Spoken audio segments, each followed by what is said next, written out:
지난 성령 집회 보니까 평소에 예배 드리는 숫자보다 몇 배가 더 예배를 드리셨더라고요.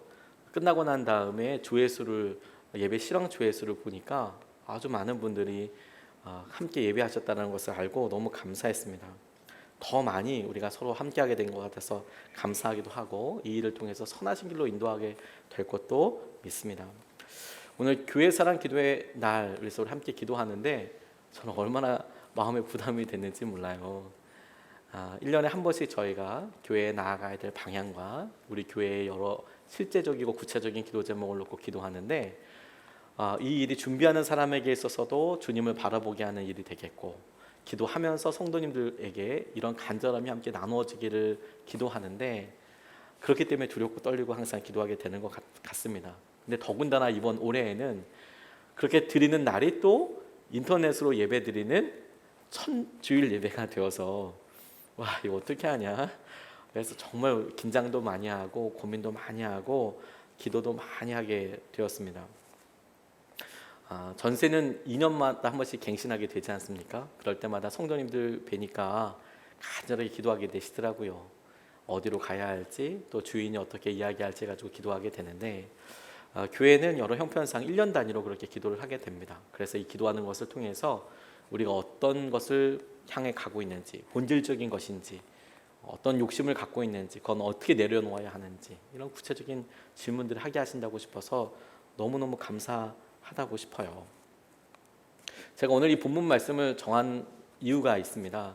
제가 이 똑같은 본문을 가지고 4년 전에 설교를 한번 했었습니다. 2016년 2월 28일에 선한목자교회에서 좋은 땅 프로젝트라는 설교 제목을 가지고 설교를 했습니다. 관심 있으신 분들은 인터넷에서 검색하셔서 들으실 수도 있습니다. 그런데 이 교회 사랑 기도의 날을 놓고 기도하는데 하나님께서 이 본문 말씀을 생각나게 해주시고, 그리고 제게 있어서 변화를 보게 해주셨어요. 4년 전에는 제가 개척을 할 거라고 상상도 못했던 때였습니다.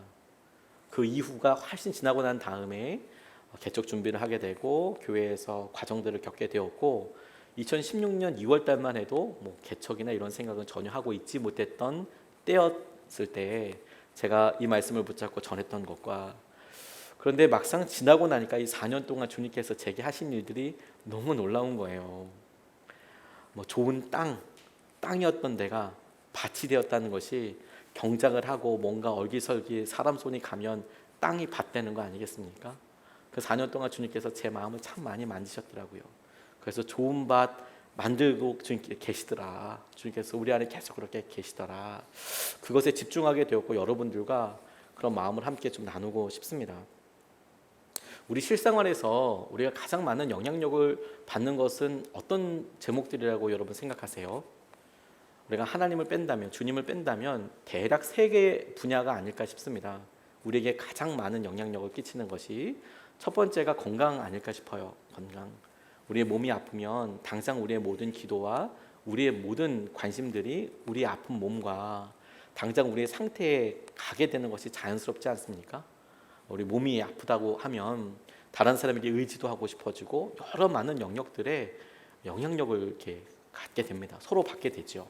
두 번째, 제일 커다란 영향력을 받게 되는 것이 돈 문제이지 않을까 싶어요. 재정 문제.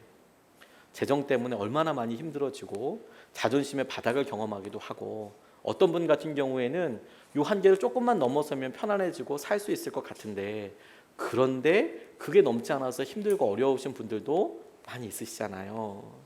재정의 문제가 여전히 우리에게 되게 중요한 문제일 수 있더라고요. 그리고 가정 문제.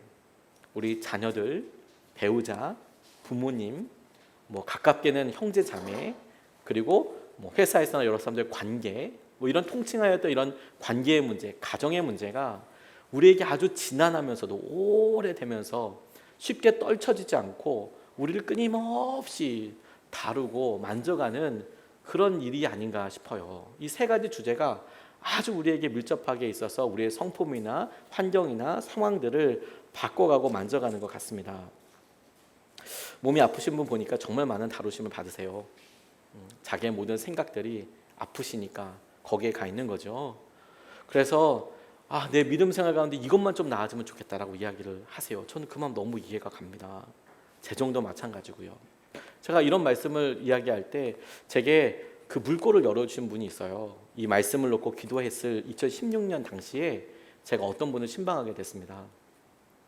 이분이 사업을 시작하셔서 그 사업 시작했으니까 막 런칭했으니까 열심히 뛰셔야 되지 않습니까? 그런데 그 전부터 계속 속이 소화가 잘 안 되셨어요. 속이 더부룩 답답 힘드셨어요. 그렇게 아프시니까 이제 약국에 가서 약을 이제 소화제, 속이 편하지 뭐 여러 약 종류들이 있지 않습니까? 그런 걸 먹으면서 계속 버티셨어요. 근데 약이 잘 낫게 듣지 않는 것 같으니까 병원에 들려서 제대로 지어진 약 좀 먹어야겠다. 검사하고 이런 생각으로 병원에 들르셨습니다. 그런데 바로 그날 입원을 하셔야 되는 상황이었습니다. 처음에 증상을 얘기하고 여러 이야기를 했더니 뭐 좀 찍어보자고 그래서 찍었더니 다른 것도 좀 찍어보자. 찍었더니 너무 위급하다. 지금 입원 안 하면 큰일 날 수도 있다. 위가 천공이 생길 수도 있고 그리고 내장도 상할 수 있으니까 정말 조심해야 한다. 지금 입원해야 된다. 이렇게 이야기를 하시더래요. 이분 정말 황당하셨어요. 왜냐하면 본인의 자각 증상은 그냥 소화가 너무 안 되고 계속 속이 더부룩 답답하고 힘든 건데 아니 의사가 그렇게 얘기를 하니까 이거 어떻게 해야 되나. 그래도 어떡합니까? 의사가 그렇게 얘기하니까 들어가 있어야죠. 입원을 해야죠. 죽을 수도 있다는데 뭐 가서 있어야 되지 않겠습니까? 그런데 그때부터 마음이 막 달달달달달달 볶이는 거예요. 그날도 만나야 될 약속이 정말 많았거든요. 스케줄이 정말 많았거든요. 그 전화가 계속 오는 거예요. 왜 안 오시냐고, 어떻게 됐냐고, 뭐 어떻게 계속 이야기를 하니까 전화로 계속 이렇게 통화를 하시는데 그럴 때마다 마음이 계속 무너지는 거예요. 이 거래처 내가 꼭 가야 되는데 내가 이게 전화로 할 때가 아닌데 또 여기도 해야 봐. 이런 계획들 다 무너진 거예요. 그래서 병원에 신방을 가게 됐습니다. 어떤 말씀을 전할까 했을 때 이 말씀이 생각이 났어요. 그분의 형편을 가만히 보고 나니까 하루에도 몇 번씩 이 마음과 믿음 사이에 굉장히 커다란 그 물이 확 올라갔다가 뚝 떨어지고 또 확 올라갔다가 뚝 떨어지는 일들이 계속 왔다 갔다 하시겠다는 생각이 들었어요. 어떤 생각이냐면 내가 믿음으로 이 시기 넘어갈 수 있어. 이거 내게 놀라운 축복이 될 거야. 이렇게 생각을 했다가 전화 한 통화 받고 나면 그냥 뚝 떨어지는 거죠. 어떡하냐. 걱정이 확 몰려와요. 근데 이렇게 있으면 안 되지 않습니까? 아니야. 몸이 나아지면 다 될 거야. 우리 기도했으니까 될 거야. 또 일어났다가 또 안 좋은 소식 들으면 또 이렇게 툭 떨어지고 누구랑 전화하면 또 올라갔다 내려갔다가 그래서 말씀을 계속 붙잡고 일어나는 수밖에 방법이 없는 겁니다. 왜냐하면 그곳에서는 다른 걸 할 수 있는 다른 방법도 없어요. 전화기 하나 있으니까요. 그것 가지고 할 수 있는 것들은 없지 않습니까? 그래서 말씀드렸어요. 성경 말씀을 보니까 이 본문을 보니까 100배, 60배, 30배 열매를 맺는다고 했는데 그런데 어떻게 맺는 거냐? 우리가 어떤 말씀을 순종할 수 있는 기회가 100번이나 갖게 된다. 그러면 100번 열매를 맺는 거고 60번이나 맺게 된다. 그럼 60배 열매를 맺는 거고 30배 열매를 맺게 된다. 그럼 30배 열매를 맺게 되는 것이라고 한다면 우리가 그냥 생각하기에 100배 열매 맺게 해주십시오. 그런 인생 되게 해주십시오라고 기도할 때 그게 결코 좋은 게 아니겠구나. 어떤 말씀을 100번이나 순종해야만 하는 상황은 결코 녹록한 상황은 아니에요. 예를 들어 우리 자녀들 몇 번 용서하시나요? 100번 용서하시나요? 그거보다 더 많이 용서하시잖아요. 더 많이 참으시잖아요. 그럴 때 말씀 붙잡고 참으시잖아요. 그러면 그거 100배 열매가 아니라 아마 수만 배 열매일 거예요. 그렇게 따져보니까 우리에게 이 말씀이 전혀 다른 도전과 전혀 다른 시선을 주신다고 생각하게 되었고 그게 교회 사랑의 날을 기도의 날을 통해서 우리에게 도전하시는 것과 맞닿아 있다고 생각하게 됐습니다. 오늘 본문 말씀을 통해서 우리가 첫 번째로 주목해보고 함께 생각하고 싶은 것은 우리가 이 본문 말씀을 들었을 때 주로 처음에 떠올리는 것이 우리는 어떤 밭인가 이런 생각들을 주로 하시는 것 같아요. 3절서부터 8절까지 말씀을 보면 이렇습니다. 예수께서 그들에게 비유로 여러 가지 일을 말씀하셨다. 그는 이렇게 말씀하셨다. 보아라, 씨를 뿌리는 사람이 씨를 뿌리러 나갔다. 그가 씨를 뿌리는데 덜어는 길가에 떨어지니 새들이 와서 그것을 쪼아 먹었다. 또 덜어는 흙이 많지 않은 돌짝밭에 떨어지니 흙이 깊지 않아서 싹은 곳 나지만 해가 뜨자 타버리고 뿌리가 없어서 말라버렸다. 또 더러는 가시덤불에 떨어지니 가시덤불이 자라서 그 기운을 막았다. 그러나 더러는 좋은 땅에 떨어져서 열매를 맺었는데 어떤 것은 100배가 되고 어떤 것은 60배가 되고 어떤 것은 30배가 되었다라고 하셨습니다. 예수님께서 말씀을 비유로 설명하셔서 이야기하실 때 그 내용을 보니까 어떤 사람들이 똑같이 말씀을 듣지 않습니까? 근데 어떤 사람들은 그냥 듣고 반응하지 않더라는 거예요. 마치 길가에 떨어져서 그냥 쑥 사라져 버리는 것처럼 똑같은 말씀이 떨어져도 제대로 반응하지 않더라. 어떤 사람은 말씀을 듣고 처음에는 열심을 내보고 따라갑니다. 따라가는데 오래가지 않는 거예요. 그 열심이 오래가지 않는 겁니다. 돌짝밭같이 그렇게 살게 되시는 거죠. 어떤 경우에는 내가 말씀 믿고 순종을 해요. 그런데 염려와 걱정에서 완전히 자유롭지 않은 겁니다. 그래서 끝까지 그렇게 가다가 염려와 걱정 때문에 꼬꾸라지는 수도 있어요. 가시덤불 같은 상황을 사시죠. 그런데 예수님 보시기에 어떤 사람들은 말씀을 듣고 그 말씀을 붙잡고 그 말씀을 순종해서 여러 힘든 일이 있어도 그 일을 붙잡고 계속 살아가는 사람들도 있다라는 거예요. 근데 그렇게 말씀하시는 거죠. 근데 성도님들에게 제가 이렇게 믿음과 관련된 여러 이야기를 나누다 보면 독특한 현상 한 가지를 발견하게 됐어요. 그게 뭔지 아세요? 자기의 믿음에 대해서 굉장히 자신 없어 하신다는 거예요. 목사님, 저는 가끔 가다가 믿음이 있는지 없는지도 헷갈립니다.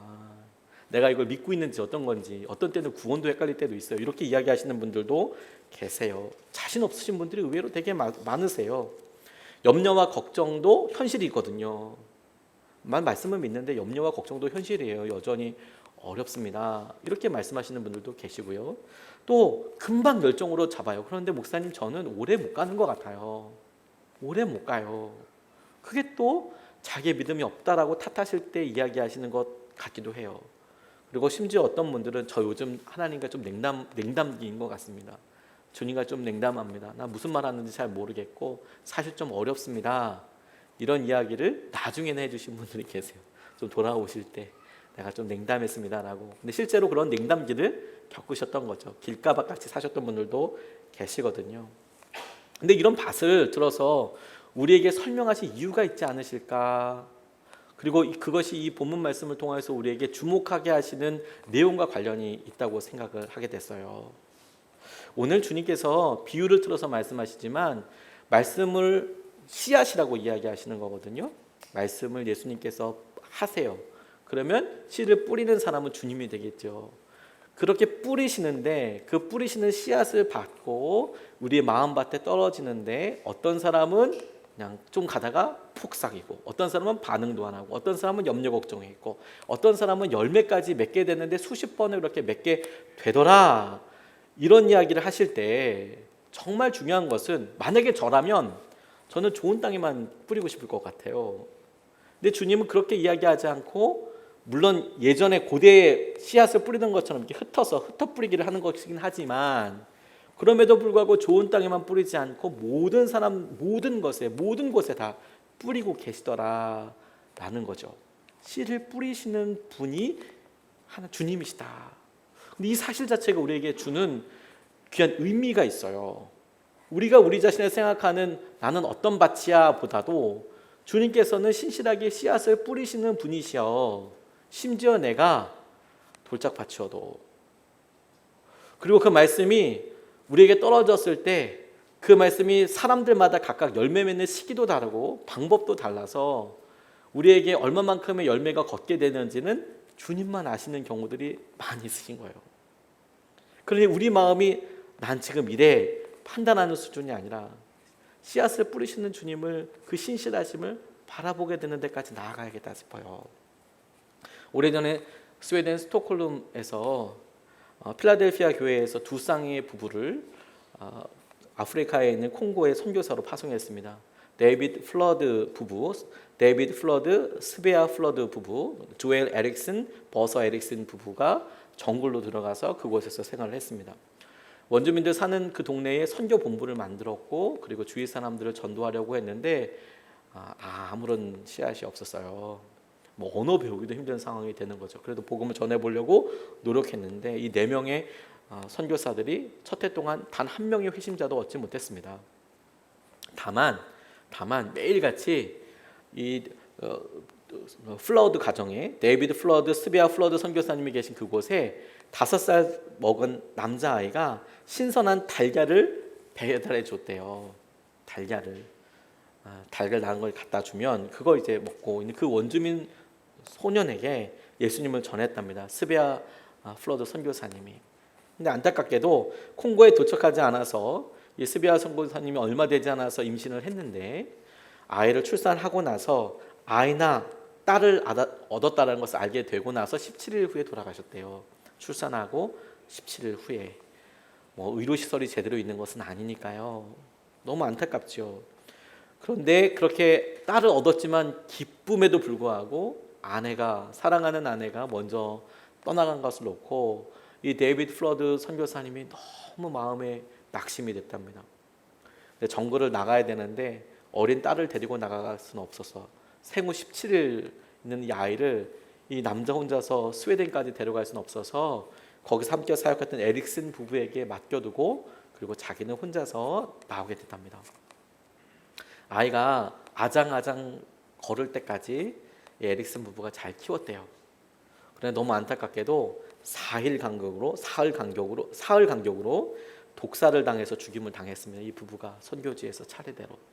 그러니 이 아이나라는 아이는 미국인 선교사 부부 아서버그, 안나버그에게 보내졌대요. 그래서 거기서 자랐습니다. 미국에 가서 살게 됐고, 그리고 신학교에 가게 됐고, 거기서 동기랑 만나서 결혼하게 됐고, 나중에 이 동기가 결혼했던 이 남편이 듀이 허스트라는 분인데 노스 센트럴 성경대학의 학장이 되었대요.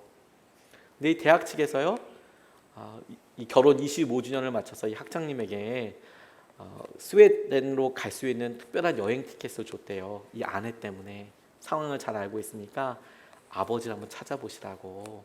이 아이나 사모님의 아버님을 한번 찾아보라고. 스웨덴 가서 백방으로 알아봤지만 만날 수 있는 방법이 전혀 없더래요. 그런데 참 주님의 은혜대로 미국으로 출발하기 딱 전날에 아버지랑 연결이 됐답니다. 아버지가 너무 깜짝 놀라더래요. 그리고 너를 버리려고 했던 건 아니었어. 이런 이야기를 아버지가 해주더랍니다. 너를 버리려고 했던 건 아니었어. 이 아이나 자매가 너무 위로도 되고, 그런데 아버지랑 이야기하면서 50년 남아있던 상처가 치유되고 아버지와 딸이 화해하고, 그리고 그 아버지는 자기를 찾아온 이 딸 때문에 또 하나님과 화해하게 됐어요. 그동안에 선교사로 나가서 막 이렇게 했는데 아내가 죽고 나는 실패야 이런 삶으로 망가져 있다가 죽음을 바로 앞두고 있는 이 아버지가 내가 하나님과도 화해하게 되고 딸이 와서 이렇게 건네는 이 인사를 통해서 다시 주님을 믿게 되는 그런 계기가 되었대요. 그런데 안타깝게도 이 두 부부가 비행기로 타고 집으로 돌아오고 있을 때 아버지가 소천하게 됐답니다. 그래도 감사죠. 그래도 하나님 나라 가셨으니까. 그로부터 5년 후에 영국 런던에서 세계 오순절 총회가 있어서 참석하게 되는데 1만 명의 대표들이 전 세계 곳곳에서 찾아왔대요. 이 부부도 참석하게 됐답니다. 근데 총회 첫날 밤 연사로 나선 사람들 중에 아프리카 콩고 공화국 오순절 교회의 감독 루이기타 은다고라라는 분이 포함되어 있더래요. 그리고 그가 이렇게 이야기하는 걸 보니까 이 아이나가 루이기타라는 저분이 그녀의 부모가 반세기 전에 선교사로 사역했던 지역 출신이라는 것에 주목하게 됐어요. 그래서 그 연설이 끝난 다음에 통역관을 데리고 그 루이기타에게 가서 물어봤답니다. 혹시 자신이 태어난 그 마을을 이야기하면서 그 마을 아냐고. 그랬더니 그 질문에 대해서 이 사람이 깜짝 놀라면서 내가 그곳에서 자랐다고 그렇게 이야기하더래요. 그래서 다시 질문했대요. 플러드라는 이름의 선교사 부부를 아느냐고. 그랬더니 이 루이기타 감독이 이야기하기를 알다마다요. 제가 매일 아침 스베아 플러드 선교사님의 집 뒤에 달걀 바구니를 배달했는걸요. 선교사님은 제게 예수님에 대해 말씀해 주시곤 했지요. 안타깝게도 스베아 선교사님은 제가 예수님을 영접한 직후에 세상을 떠나셨고 남편분은 고국으로 돌아가셨습니다. 그분에게 아이나라는 이름의 아이가 있었는데 그 아이가 어떻게 되었는지 늘 궁금했어요. 이렇게 이야기를 하더라는 거예요. 그 자리에서 이 아이나가 그 아이가 바로 자기라고 그렇게 소개하게 되었다고 합니다. 하나님이 심으신 것이 60년 만에 이루어질 수도 있어요. 하나님께서 하나님의 방법과 하나님의 뜻대로 열매 맺으실 때 누구도 그 과정과 어떻게 하실지를 모른다라고 생각한다면, 하나님 주님께서 이 말씀을 통하여서 우리에게 이야기하시는 것이 너의 지금 상태가 그래 돌짝밭 같으냐? 거기서 머물러 있어. 그래 너 상황을 알아. 이렇게 이야기하시고 경고하시는 것이 아니라, 그러니까 네가 어떻게 해야 될지 방향을 결정해라. 그리고 너를 주님께서 어떻게 바꿔가실지 네가 기대해라. 왜냐하면 이것을 통해서, 이렇게 말씀하신 주님을 통해서 주님이 우리에게 가지고 계신 계획을 우리가 엿볼 수 있거든요. 우리 모두에게 갖고 계신 주님의 계획은 주님의 좋은 밭으로 만드는 겁니다. 주님의 좋은 땅으로 만드는 겁니다. 100배나 열매를 맺을 수 있도록. 오늘 본문 말씀이 특별한 것은 성경에서 예수님께서 직접 비유로 말씀하신 다음에 그 비유를 예수님이 직접 풀어서 그 뜻이 어떠냐라고 설명하신 그런 본문 중에 하나예요. 그래서 이 마태복음 13장 이후에 보면 이 비유를 제자들에게 따로 설명하면서 이야기하십니다. 오늘 길어서 다 읽지는 않았지만 이렇게 나와 있습니다. 마태복음 13장 19절에서 23절까지 말씀을 보면 이렇게 나와 있습니다. 누구든지 하늘나라를 두고 하는 말씀을 듣고도 깨닫지 못하면 악한 자가 와서 그 마음에 뿌려진 것을 빼앗아 간다. 길가에 뿌린 씨는 그런 사람을 두고 하는 말이다. 또 돌짝밭에 뿌린 씨는 이런 사람이다. 그는 말씀을 듣고 곧 기쁘게 받아들이기는 하지만 그 속에 뿌리가 없어서 오래가지 못하고 말씀 때문에 환난이나 박해가 일어나면 곧 걸려 넘어진다. 또 가시덤불 속에 뿌린 씨는 이런 사람이다. 그는 말씀을 듣기는 하지만 세상의 염려와 재물의 유혹이 말씀을 막아 열매를 맺지 못한다. 그런데 좋은 땅에 뿌린 씨는 말씀을 듣고서 깨닫는 사람을 두고 하는 말인데, 이 사람이야말로 열매를 맺되 100배 혹은 60배 혹은 30배의 결실을 낸다. 이렇게 말씀하고 계세요. 근데 그 중에서 좋은 땅과 관련되어 있는 말씀을 다시 한번 찝어보면 이래요.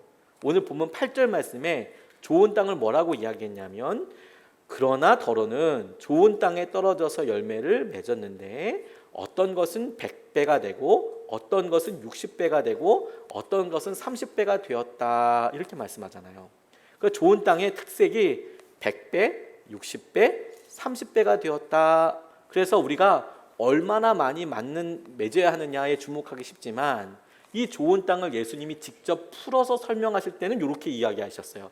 23절 말씀에 그런데 좋은 땅에 뿌린 씨는 말씀을 듣고서 깨닫는 사람을 두고 하는 말이다. 좋은 땅이라는 건 뭐냐면 말씀을 듣고 그리고 그 깨닫는 사람을 두고 하는 말인데, 이 사람들이야말로 열매를 맺되 100배 혹은 60배 혹은 30배의 결실을 낸다. 사람에 대해서, 깨닫는 사람에 대해서 이야기하신다라고 나와 있어요. 열매를 맺는 행동에 대한 구체적인 어떤 묘사가 나와 있는 것이죠. 이 마태복음 말씀이 누가복음에도 똑같이 나와 있어요.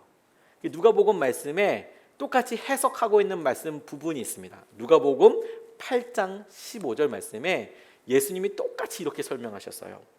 그리고 좋은 땅에 떨어진 것들은 바르고 착한 마음으로 말씀을 듣고서 그것을 굳게 간직하여 견디는 가운데 열매를 맺는 사람이다. 말씀을 듣고서 바르고 착한 마음으로 말씀을 듣고서 그것을 굳게 간직하여 견디는 가운데 열매를 맺는 사람들. 말씀을 듣고요, 내가 그것을 굳게 지켜요. 내가 말씀을 듣고요, 그것을 끊임없이 지켜나가요.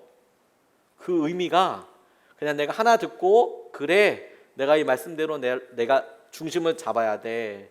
근데 우리의 환경은 변하지 않습니까? 우리의 상황도 변해요. 그럴 때마다 내가 사랑해야지 이 말씀을 굳게 지키기 위해서 끊임없이 결단하는 거예요. 그것이 열매 맺는 행동이라고 말씀을 하고 계시는 거예요.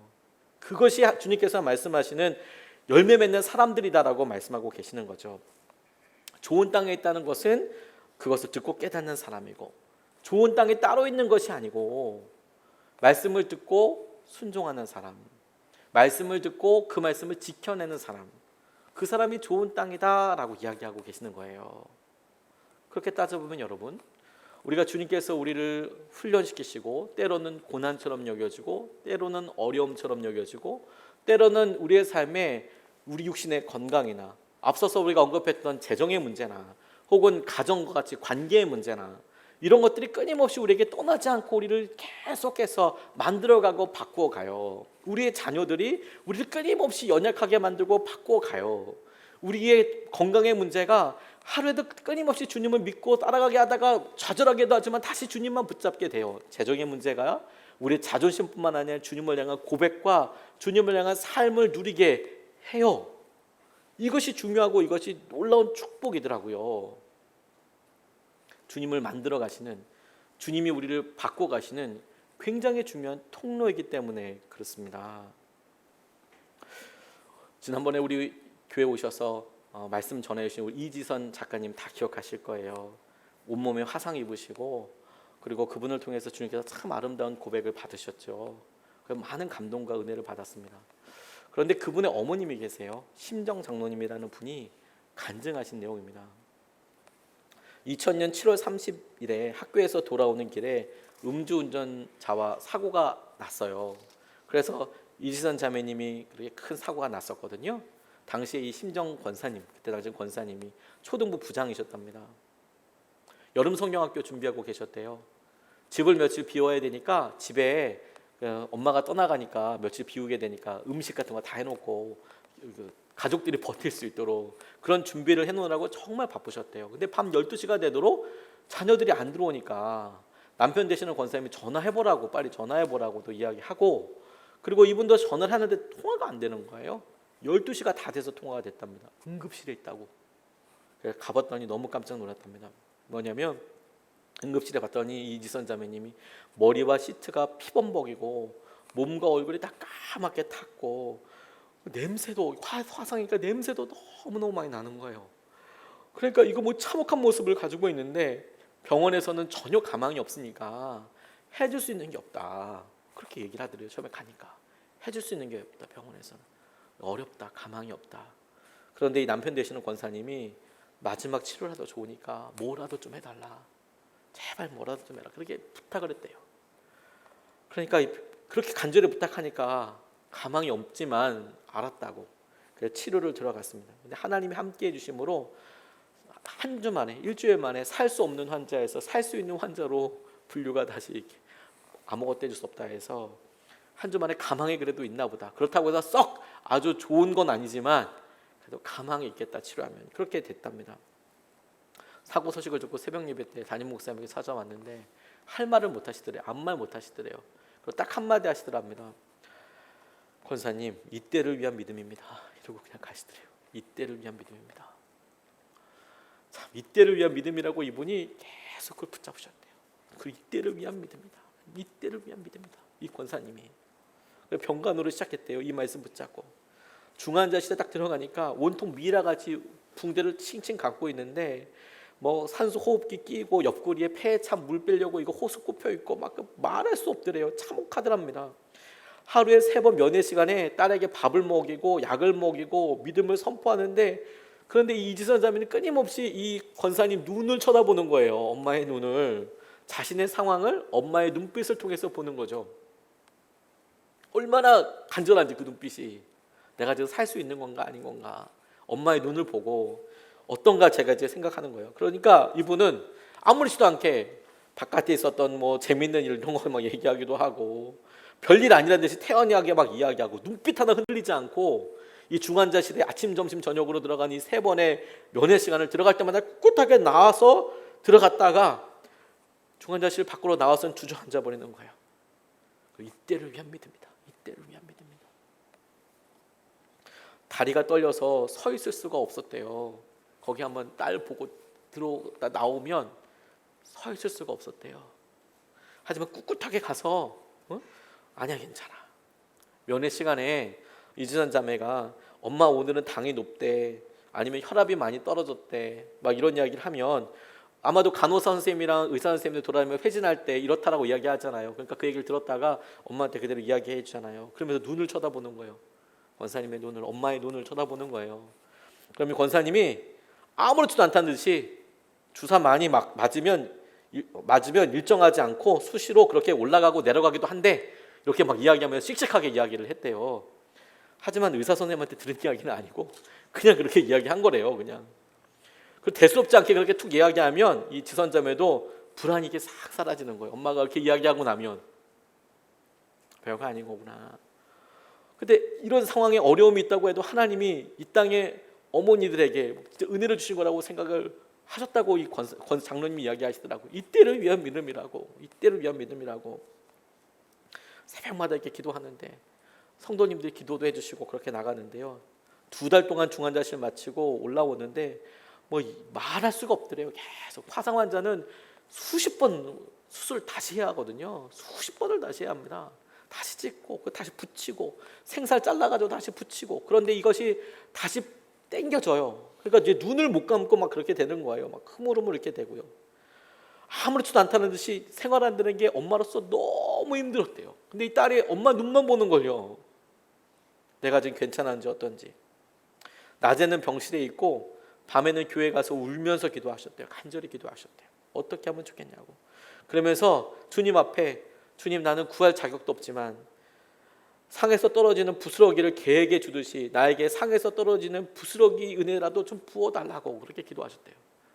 부스러기 은혜라도 주니까 나한테 그거 달라고. 그렇게 간절히 기도하는데 한 번은 얼굴 수술을 기다리는 의료 파업을 하기도 하고 더 나빠지기도 하고 너무 힘들었대요. 그때 당시에 이지선 자매님이 이 피부가 당기니까 눈을 감지 못했대요. 그래서 밤에 잘 때는 눈이 안 감겨지니까 안대를 위에다가 살짝 이렇게 올려놨답니다. 안대를. 그러면 눈에 진물이 난대요. 아침에는 눈물이랑 진물이 눈을 못 감으니까 피부가 당겨서. 그런데 아침에 딸에게 흘러나온 그 진물이 섞여 들어간 밥을 먹이고 식구들과 의사 눈치 보면서 진통제 맞으면서 하루하루 살아가는 그 딸을 보면서 병실 밖에서는 이렇게 이야기했대요. 병실 밖에서는 이건 사람이 할 짓이 아니야. 이건 사람이 할 짓이 아니야. 이건 사람이 할 짓이 아니야. 절망 가운데 있으면서도 병실에 들어가면 웃는 얼굴로 정말 살 길을 찾아야겠다는 생각을 하면서 들어갔다는 거예요. 이때를 위한 믿음이라고. 근데 하루에 어떻게 할까 고민하다가 이분이 드디어 길을 하나 낸 것이 뭐냐면 감사할 제목 한 가지를 찾자. 그렇게 지혜를 주시더래 하나님께서. 그래서 첫 번째 감사하게 된 게 뭐였냐면 다리를 안 다친 게 감사하다. 손가락 몇 개 남아있는 거 감사하다. 뭐 이런 종류의 감사들을 하나씩 올려놓을 수 있게 되더래요. 그리고 7개월 만에 집으로 오게도 되고요. 수십 번 수술했습니다. 이분이 이렇게 이야기하셨어요. 우리가 살아가면서 왜 고통스러운 시간이 없겠습니까? 한 가지 문제가 해결되면 또 한 가지 문제가 우리를 덮쳐오고 그것이 우리가 이 땅에 사는 동안의 삶의 공식인데 우리가 그 고통에 어떻게 반응하느냐에 따라 그 고통의 무게가 달라지는 것 같습니다. 이때를 위한 믿음, 하나님이 함께 하신다는 확신, 그 하나를 붙들고 여기까지 달려올 수 있도록 인도하신 하나님 앞에 정말 감사를 드립니다. 지선이의 사고에서 가해자가 있습니다. 음주운전한 사람입니다. 그런데 신기하게도 가해자가 있다는 생각을 해본 적이 별로 없습니다. 가해자를 생각나지 않게 하신 하나님의 은혜가 없었다면 끊임없이 고통스러운 치료를 받고 셀 수도 없는 수술을 받으며 힘들게 지내는 딸을 보며 분하고 억울하고 불쌍해서 날마다 땅을 치고 원통해하며 살았을 것입니다. 십자가에 달리신 주님이 지선이 아픔을 아시고 그 마음의 고통을 아시고 나의 마음의 억울함을 아시고 내가 다 한다 라는 그분의 한마디에 모든 걸 맡기고 믿음으로 지낼 수 있게 해주신 주님의 계시기에 정말 감사를 드립니다. 그리고 이분이 마지막에 이렇게 이야기해요. 하나님 앞에 거룩하게 살아가야 할 과정일 뿐이며 주님과 더 가까워지기 위한 흔적일 뿐이더라. 우리에게 여러분 끊임없이 우리의 어려움, 우리의 연약함, 우리의 상처, 우리의 아픔이 우리를 주님께서 계속해서 그 말씀 가운데 묶으시는 통로가 돼요. 그게 통로가 되는 거예요. 그런데 그런 일들 통해서 우리에게 어떤 일이 일어나는 줄 아십니까? 우리가 그 말씀을 100배나 열매 맺는 사람이 되는 거예요. 그 말씀을 60배나 맺는 사람이 되는 거예요. 그냥 말씀을 듣고 뚝 생기는 게 아니고요. 그 말씀 우리가 순종해 나가면서 순종하며 나가면서 이때를 위한 믿음이라고 끊임없이 나가면서 100배 1000배 열매를 맺어가는 거예요. 그게 우리 삶에 우리 연약함과 하나님께서 하시는 여러 일들의 중요한 의미입니다. 우리를 좋은 밭으로 만드시기 위한 주님의 계획이 우리 가운데 있어요. 우리가 그 한가운데 있는 겁니다. 좋은 밭을 위한, 우리를 좋은 밭으로 만들기 위한 주님의 프로젝트 가운데 우리가 있어요. 이 땅에 살면서 우리가 끊임없이 말씀을 듣고 그 말씀을 붙잡고 그렇게 고백하고 또한 그렇게 살아갑니다. 그리고 그것이 우리에게 주님께서 주신 놀라운 그런 계획이 되고 기준이 될 겁니다. 그게 우리에게 능력이 될 거예요.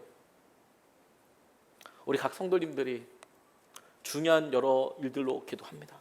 저도 간절히 같이 기도합니다. 되게 세 가지 기도 제목들이 아까도 말씀드린 되게 우리를 아프게 해요.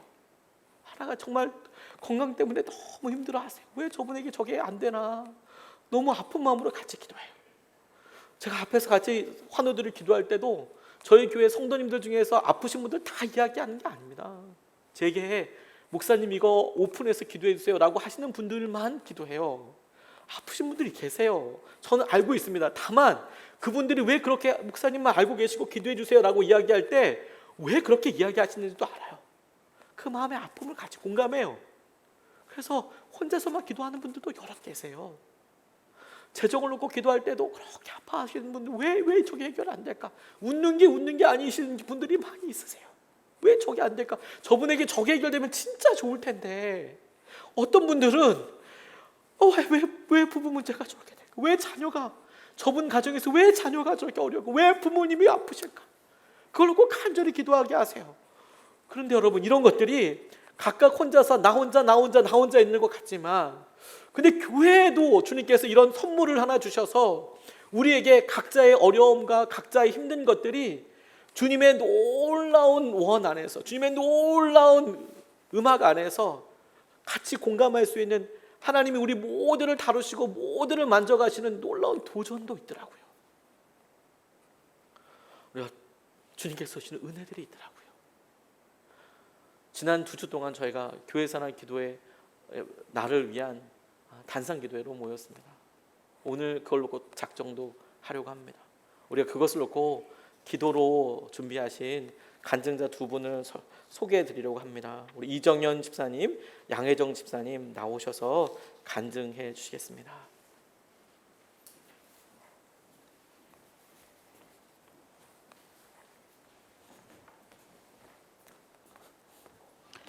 교회사랑 기도의 날을 위한 단상 기도회가 2주간 월, 화, 목, 토에 진행된다는 것을 주보를 통해 알았습니다.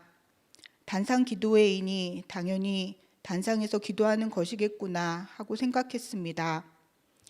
예수동행 일기 같은 나눔방에 있는 양 집사님의 일기를 읽었습니다. 첫날 단상 기도회에 참석한 집사님께서 첫날의 은혜와 감동을 너무나 생생하게 일기에 쓴 것을 보고 기대감이 생겼고 그 은혜를 저 자신도 누리고 싶은 마음이 생겼습니다. 그래서 둘째 날 참석을 하였습니다. 8시가 막 넘은 시간이었는데 단상에 한 자리가 있다고 사모님이 말씀을 해주셔서 순간 단상이 아닌 뒤에 의자에 앉아야 하나 망설이다가 은혜를 받으려면 단상으로 가자 하고 씩씩하게 자리에 앉았습니다. 그런데 앉고 보니 앞줄 가운데 자리였습니다. 씩씩하게 앉았던 마음과는 달리 앉고 나서야 옆에 담임 목사님이 앉으신 것을 알았고 또 그제서야 이 자리는 사역자님이 앉으시는 자리인데 내가 잘못 앉았다 하는 마음이 들어 갑자기 불편해졌습니다. 앉아야 하는지 아니면 일어나서 뒤로 가야 하는지 순간적인 선택 장애가 왔지만 이미 기도가 진행 중이어서 그대로 앉았습니다. 찬양을 하고 에베소서 말씀으로 기도를 하였습니다. 그리고 뒤이어 교회의 기도 제목을 놓고 한 마음으로 기도하였습니다. 담임 목사님을 비롯하여 교회의 모든 교역자님들과 함께하는 기도는 정말 성령님의 뜨거운 임재가 느껴지는 시간이었습니다.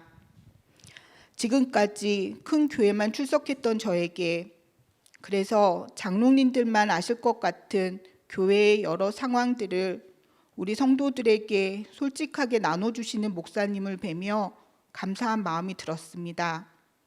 그만큼 우리 성도들을 믿으시는구나 하는 마음과 함께 정말 한 식구라는 공동체 의식과 사랑이 생겨났습니다. 앞줄 가운데 자리는 주님이 저에게 주시는 선물과도 같았습니다. 지난 2주는 더 특별한 기도의 자리로 인도하시는 은혜의 시간이었습니다. 코로나19로 온 나라가 위기와 혼란에 빠져 있어 오직 마음을 찢는 회개와 기도로 나아가야 함을 절실히 깨닫게 하시고, 또한 자녀들인 특별 새벽 기도회로 그동안 믿음으로 자녀를 양육하지 못한 것에 대한 회개와 우리 자녀에 대한 주님의 사랑과 소망을 확인하는 귀한 은혜의 시간이자 결단의 시간이었습니다. 사정상 단상 기도회는 다 참석하지 못하였지만 주신 은혜는 참으로 컸습니다. 전에는 교회 기도를 할 때 약간은 막연한 안개가 끼인 것 같은 마음으로 기도하였다면, 지금은 선명하게 교회를 위해 기도하게 하시고 꿈을 꾸게 하십니다. 그래서 예수님의 사람들 교회를 통해서 주님께서 이루실 일들을 기대하게 하십니다. 새가족 환영회 때 당신으로 인해 교회가 더 행복해집니다 라는 문구를 인상 깊게 보았고 아직도 여운이 남아 있습니다. 정말 저로 또 우리로 인해 주님과 교회가 더 행복해졌으면 좋겠습니다.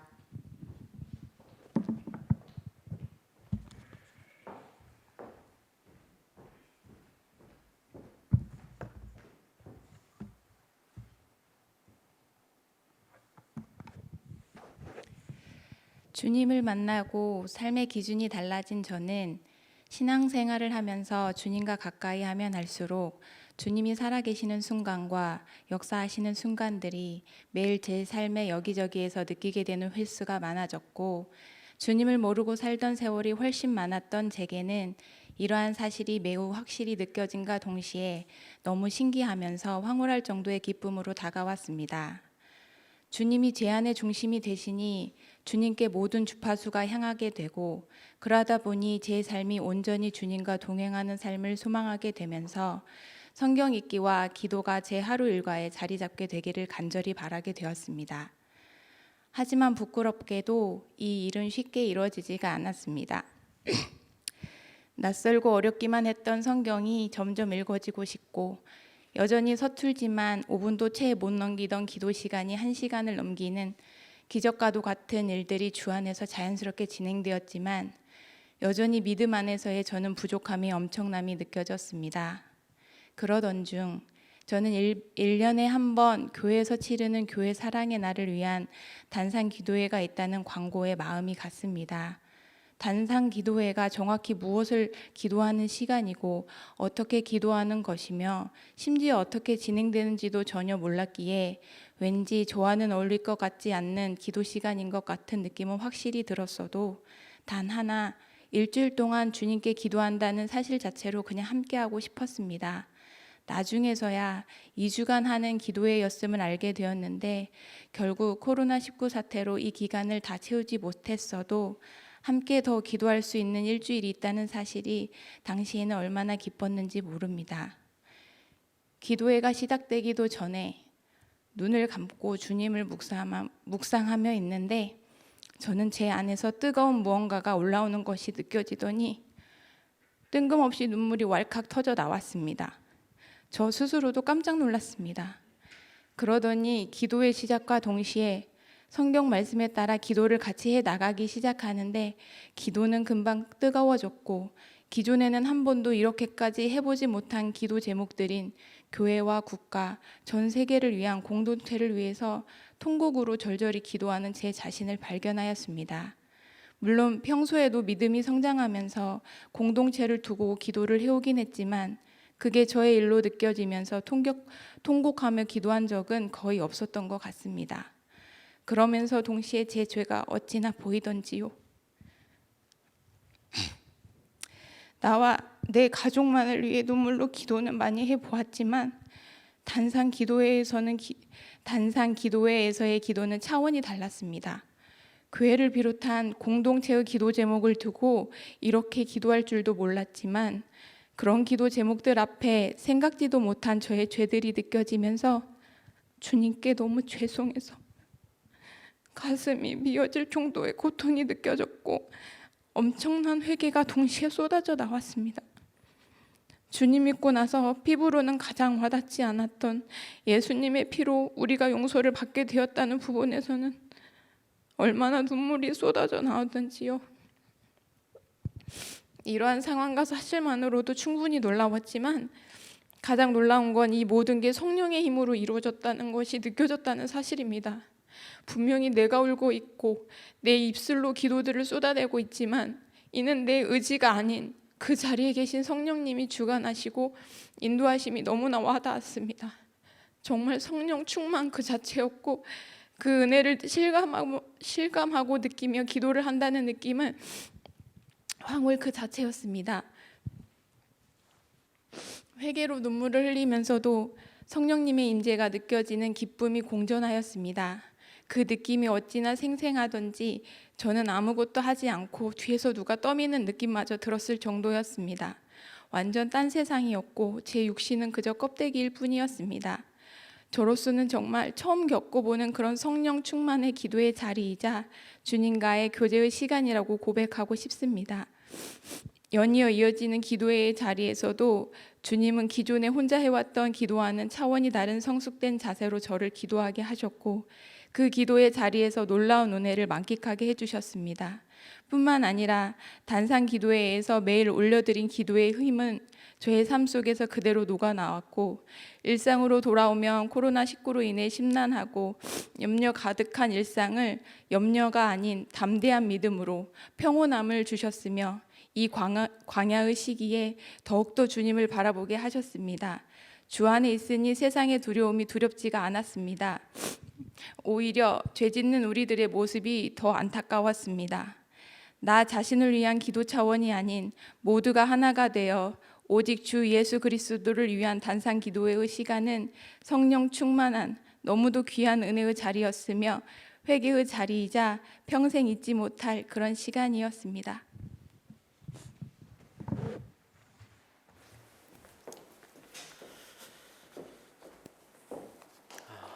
교회를 개척하면서 저에게 가장 커다란 변화가 무엇인지 스스로 질문하게 되었고 기도하게 되었다는 것이 제 가장 커다란 감사였습니다. 믿음을 쓰게 되었다는 것이 가장 커다란 감사였습니다. 개척을 하면서 교회 건물을 놓고 기도하고 아니 지역을 놓고 기도하고 아니 어디로 가야 합니까?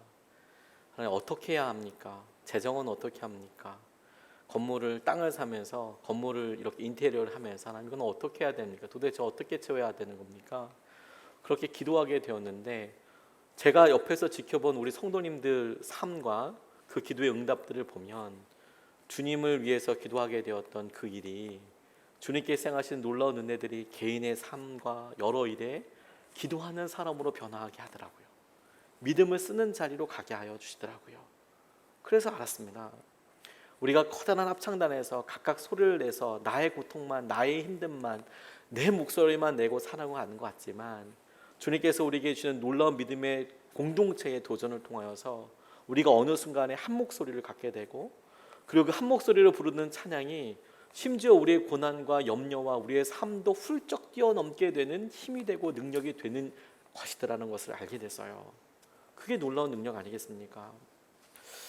우리가 매년마다 이렇게 교회 사랑의 날을 위해서 기도하면서 교회 사랑 기도의 날을 놓고 기도하면서 그래서 기도하게 되었다면 주님께서 우리에게 하시는 놀라운 은혜가 일어나게 된 거예요. 그래서 교회 사랑 기도의 날은 우리가 이 일을 통하여서 교회를 위해서 믿음을 쓰자는 거예요. 헌금을 하자라고 이야기하는 게 아닙니다. 결단하는 게 아닙니다. 그리고 그것만이 방법이라고 이야기하는 것도 아닙니다. 주님을 향해서 믿음을 쓰자라고 이야기하는 겁니다. 이번 주에 책을 읽다가 삶이 말한다라는 책을 보니까 한 무명의 그리스도인을 통해서 이런 이야기 한 줄을 읽고 마음에 너무 공감이 됐어요. 기독교가 회복해야 할 것은 답을 주는 지성이 아니라, 도움을 주는 감성이 아니라 답을 찾아가는 과정에 동행해 줄 영성이다. 우리가 답을 찾아 나가고 하나님께서 우리에게 이끌어 가시는 삶을 찾아가기 위해서 우리를 함께하고 인도하여 주시는 영성, 그게 우리에게 필요한 것이죠. 우리에게 교회 사랑 기도의 날을 통하여서 주님께서 우리를 붙잡아 주시고 이끌어 주시는 것을 우리가 보게 될 거예요. 우리가 순종해 봐야 어디까지 순종하는지 알 수 있습니다. 우리가 기도해 봐야 어디까지 기도할 수 있는지 알아요. 우리가 혼자서는 나의 고난과 고통 매여 있습니다. 그런데 저는 우리 교회가 우리 교회 자체만을 놓고 기도하는 것이 끝이라고 결코 생각하지 않습니다. 지금은 우리가 아직은 연약하다고 이야기해서 기도하지만 선교와 주님이 하시는 여러 일들 순종하게 하실 거라고 저는 믿습니다.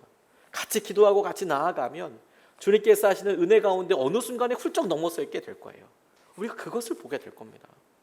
우리가 이 일을 통하여서 주님께서 우리에게 예비하신 그 하나를 보게 되기를 원하는 겁니다. 기도가 늘었어요. 주님을 찾게 되는 것이 늘었어요. 그리고 더욱 사랑하게 되는 것이 늘었습니다. 그렇다면 주님께서 우리에게 말씀하신 대로 좋은 밭으로 만들어가고 계시는 거 아니에요? 여전히 이 일을 통해서 우리가 연약함 앞에 직면하게 될 겁니다.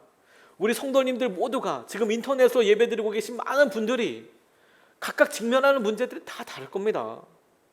그런데 그런 직면하는 문제들이 주님께서 우리에게 하시는 이런 일들과 함께 하는 것을 통해서 기도가 교회의 문제뿐만 아니라 개인의 문제로, 나라의 문제로 퍼지게 돼요. 우리가 그것을 경험하게 될 겁니다. 주님께서 하신 은혜와 마음을 우리가 믿음으로 바라보고 주님께서 행하신 은혜 앞에 기쁨으로 같이 확인하고 또 순종하고 나아가는 저와 여러분 되시기를 주님의 이름으로 축복합니다. 오늘 같이 말씀 붙잡고 같이 기도하고 싶습니다. 이미 여러분들에게 나눠드린 기도 제목 지난 수요일에 보내드렸습니다. 다 읽어보셨을 거라는 생각이 듭니다. 우리가 이것을 놓고 기도하면서 저 스스로가 이런 생각이 떠올랐어요. 얼마나 우리가 본질적인 것을 질문하고 있는가. 재정적인 걸 꼭 계속 기도하다 보니까 희한하게도 본질적인 문제를 생각하게 되고, 우리가 흘려보내야 될 때, 선교해야 될 때 제대로 하고 있는 건가, 그리고 무엇에 더 집중해야 하는 건가, 우리 교육, 우리 애들 꿈부터 어떻게 해야 될 건가, 그런 일들이 오히려 생각이 더 나더라고요. 그래서 알았습니다. 하나님 우리 믿음을 통전적으로 바꾸시는 거구나, 온전히 바꾸시는 거구나. 그래서 하나님께서 우리에게 행하시는 것을 우리가 기대하면서 좀 나아가고 싶어요. 우리 가운데 교회에 여러 건축의 과정에서 상처받으신 분들도 계시고, 헌금 강요 이런 것들 때문에 아파하시는 분들도 있습니다. 잘 알고 있습니다. 믿음을, 주님께서 하신 은혜를 바라보자는 것은 헌금을 하자는 게 아닙니다. 주님께 믿음을 보이자라는 거예요. 사랑을 드리자라는 겁니다. 기도를 하자라는 겁니다. 주님께서 하신 은혜를 우리가 우리 마음속에 어느 순간에 냉담과 상처라고 변명할 수 있는 한계가 있습니다, 여러분. 그걸 넘어서게 할 때, 회복하게 하실 때 주님의 부르심을 반응해 보자는 겁니다. 그래서 주님께서 우리 이끌어주시고 붙잡아 주신 은혜 가운데 우리가 설 수 있도록 주님 이 시간에 우리를 붙잡아 주시옵소서. 우리가 오늘 드리는 이 기도가 주님 앞에 우리가 나아가 주님께서 하신 은혜를 회복하고 주님께서 우리를 좋은 밭으로 만들어가는 통로로 사용하여 달라고 우리가 주님 앞에 기도하고 주님 앞에 결단하고 주님께서 이끌어주신 음성을 같이 듣게 되기를 원합니다. 이제 같이 말씀 붙잡고 함께 기도하시겠습니다.